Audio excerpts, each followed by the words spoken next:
Here is Colonel Doug McGregor, a former senior advisor to the Secretary of Defense. Thank you for joining us. Why do you think Putin is doing this? What is his end game?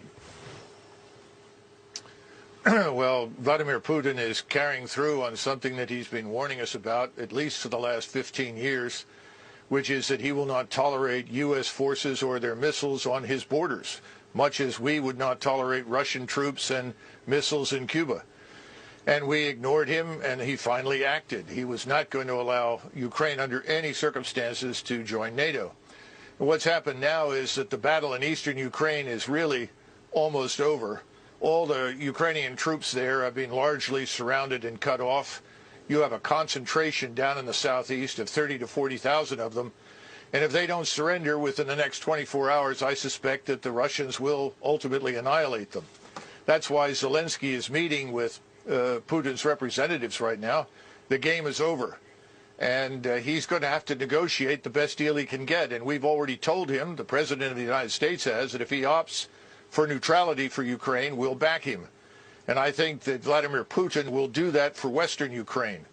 That is the Ukraine beyond the Dnieper River. But behind it in the east, where he is now, I'm not sure what he has planned there, whether he forms another republic, annexes it into Russia, because historically it has been Russian.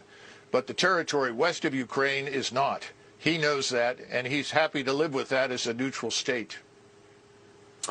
I am not a military expert. I'm not even an expert on geography. But if he takes Ukraine and Ukraine abuts Poland, then he's going to have a NATO country abutting him. So if that's what he doesn't want, then isn't he going to just have to keep going until he runs out of NATO countries?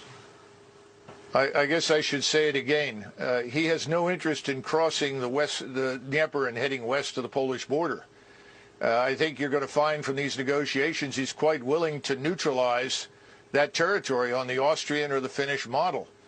Right now, Russia already touches Estonia and part of Latvia. White Russia, of course, touches Lithuania. He's not interested in going to war with us, and he has an army that's too small for that purpose. And he knows it. His economy is smaller than that of South Korea's. So this is not something that he's looking for.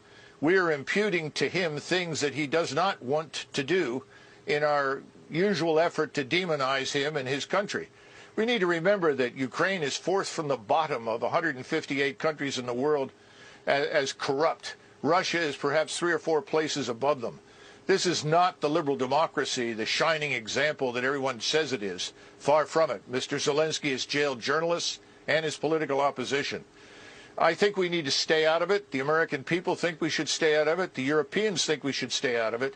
And we should stop shipping weapons and encouraging Ukrainians to die in what is a hopeless endeavor. So when you say stay out of it, you mean no sanctions, no military aid, just let Russia take the portion of Ukraine they want to take? Yes, absolutely. I see no reason why we should fight with the Russians over something that they have been talking about for years. We simply chose to ignore it. And more important, the population there is indistinguishable from their own. You know, the thing that's so disturbing is that on the one hand, we will not send our forces to fight, but we are urging Ukrainians to die pointlessly in a fight they can't win.